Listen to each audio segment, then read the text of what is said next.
আজকে ভিডিওতে আমরা LM3886 দিয়ে একটা DIY অ্যাম্পলিফায়ার তৈরি করব এবং দেখব এটা কেমন পারফর্ম করে। ফার্স্টেই আমাদের দরকার হবে একটা পিসিবি বোর্ড এবং আমার পছন্দ হলো নেক্সট পিসিবি, যে কোনো পিসিবি সার্ভিসের জন্য। জাস্ট nextpcb.com এ এসে এখানে আমাদের পিসিবি ম্যাটেরিয়াল, লেয়ার, সাইজ এবং কোয়ান্টিটি সিলেক্ট করতে হবে। এরপর আমাদের গার্বার ফাইলটি আপলোড করে দিলেই কাজ শেষ। এখানে আপনি প্রিভিউ দেখতে পারবেন আপনার পিসিবিটি দেখতে কেমন হবে। এরপর এখানে পিসিবির কিছু ইনফরমেশন দিতে হবে এবং আমাদের শিপিং মেথড সিলেক্ট করে অ্যাড টু কার্ট করে দিতে হবে। এরপর আপনার সম্পূর্ণ ইনফরমেশন এবং পেমেন্ট করে দিলে কিছুদিনের ভিতর পেয়ে যাবেন আপনার হাতে পিসিবি গুলো। এবং এই পিসিবি গুলো দেখতে পাচ্ছেন কতটা প্রিমিয়াম। অ্যাম্পলিফায়ারটা সম্পূর্ণ করতে এখানে আমাদের যে জিনিসগুলো লাগবে, একটা মেইন আইসি LM3886, 10 ohm 1 ওয়াটের রেজিস্টর টোটাল 2 পিস, 1 পিস লাগবে কয়েল, 22K রেজিস্টর লাগবে টোটাল 3 পিস, 1K রেজিস্টর লাগবে 2 পিস এবং 2.2 UF ক্যাপাসিটর লাগবে 1 পিস এবং 22 UF ক্যাপাসিটর লাগবে 1 পিস এবং ফিল্টারিং ক্যাপাসিটর হিসেবে 4700 মাইক্রোফ্যারাড 50 ভোল্টের ক্যাপাসিটর লাগবে টোটাল 2 পিস এবং এন্ট্রি লেভেল ফিল্টারিং এর জন্য 104 PF লাগবে টোটাল 3 পিস এবং তার সাথে ডিসি ফিল্টারিং এর জন্য দরকার হবে ফুল ব্রিজ রেকটিফায়ার, মডেল হলো GBU808 এবং 3 পিনের পাওয়ার কানেক্টর লাগবে একটা, 2 পিনের স্পিকার আউটপুট কানেক্টর দরকার হবে একটা, 2 পিন অডিও ইনপুট কানেক্টর দরকার হবে একটা, যেহেতু এটা একটা মোনো বোর্ড এবং আমাদের দরকার হবে নেক্সট পিসিবি থেকে প্রিন্ট করা একটা হাই কোয়ালিটির পিসিবি বোর্ড। তো ছোট কম্পোনেন্ট গুলো এখানে আমার সেটআপ করা একদম কমপ্লিট। দেখতে পাচ্ছেন এখানে আমি required resistor, small capacitor, rectifier, connector গুলো সেটআপ করে নিয়েছি। এবার এখানে আমাদের মেইন ফিল্টারিং ক্যাপাসিটর এবং আমাদের মেইন আইসি সোল্ডারিং করতে হবে।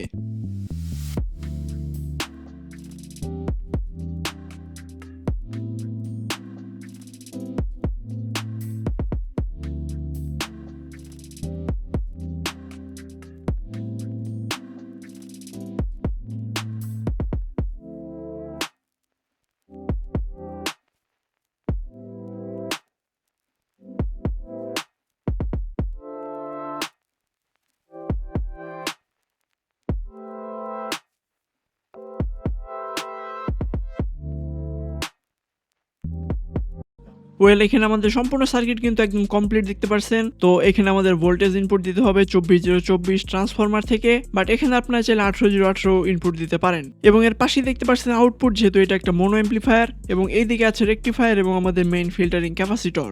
অন্যদিকে এখানে দেখতে পাচ্ছেন আমাদের ইনপুটের অপশন দেওয়া আছে, যেহেতু এটা একটা মোনো অ্যাম্পলিফায়ার তাই আমাদের গ্রাউন্ড এবং সিগন্যাল ইনপুট দিতে হবে এবং এইখানে আছে আমাদের মেইন আইসি এবং সোল্ডারিং দেখতে পাচ্ছেন আমি একদম কমপ্লিট করে নিয়েছি। এবার এই ট্রান্সফরমার থেকে আমাদের ভোল্টেজ ইনপুট দিতে হবে। এখানে আমি ব্যবহার করব 18018।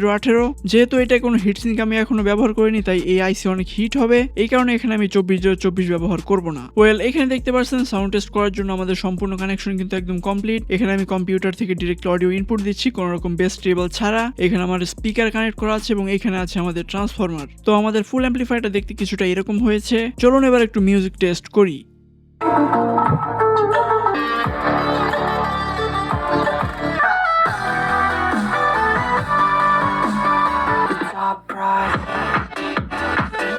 ওয়েল, একটু সাউন্ড টেস্ট করে আসলে যেটা বুঝলাম এই অ্যাম্পলিফায়ারটা অনেক হিট হয়। যেহেতু এটা একটা ক্লাস এবি অ্যাম্পলিফায়ার তাই এক্সেসিভ হিট হবে, হিটসিঙ্ক ছাড়া এটাই স্বাভাবিক। তাই অবশ্যই এখানে আমাদের একটা ভালো হিটসিঙ্ক ব্যবহার করতে হবে এবং টেস্টিং এর জন্য এখানে আমি এই হিটসিঙ্কটা সেটআপ করে নিয়েছি দেখতে পাচ্ছেন। তো এবার আশা করা যায় হিট আসলে অনেকটা কন্ট্রোলে থাকবে। অন্যদিকে এখন আমি একটা বেস টেবল বোর্ড ইউজ করব এবং এটা হলো ফসি অডিও P4। যদিও এটা অনেক দামি একটা বেস টেবল কন্ট্রোলার, বাট এটা ইউজ না করলেও চলবে। আপনারা এরকম ধরনের যে কোনো বেস টেবল কন্ট্রোলার বা বোর্ড ইউজ করতে পারেন।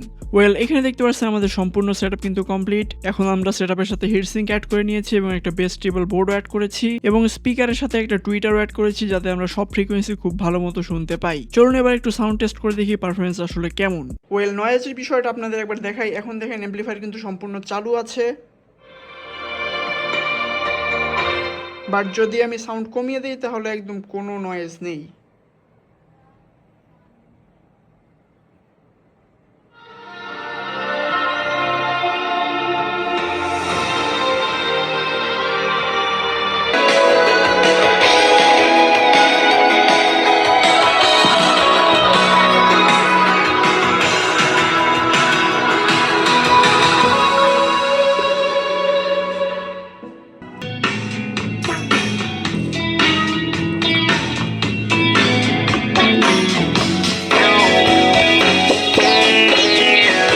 ওয়েল এক কথায় বলতে গেলে এখন একদম পারফেক্ট আমরা সাউন্ড আউটপুট পাচ্ছি। তো এই অ্যাম্পলিফায়ারের সাথে কিন্তু অবশ্যই একটা ভালো কোয়ালিটির বেস টেবল বোর্ড ইউজ করতে হবে প্রপার আউটপুট পাওয়ার জন্য। এবং এখানে দেখা যায় 24/024 ইউজ করলে খুব ভালো পারফরমেন্স পাওয়া যাবে। এরকম 6 ইঞ্চি অথবা 8 ইঞ্চি দুইটা স্পিকার চালানোর জন্য একদম পারফেক্ট অ্যাম্পলিফায়ার এইটা। তো আপনাদের যদি এরকম ডিআইওয়াই প্রজেক্টের জন্য পিসিবি দরকার হয় তাহলে অবশ্যই নেক্সট পিসিবি প্রিফার করতে পারেন কম বাজেটে একদম হাইয়েস্ট কোয়ালিটি পিসিবি পাওয়ার জন্য। এবং নেক্সট পিসিবির সব ইনফরমেশন দেওয়া আছে কমেন্ট বক্স এবং ডেসক্রিপশন বক্সে। ওয়েল আজকে ভিডিও এই পর্যন্তই, দেখাবে নেক্সট কোনো ভিডিওতে। Till then take care.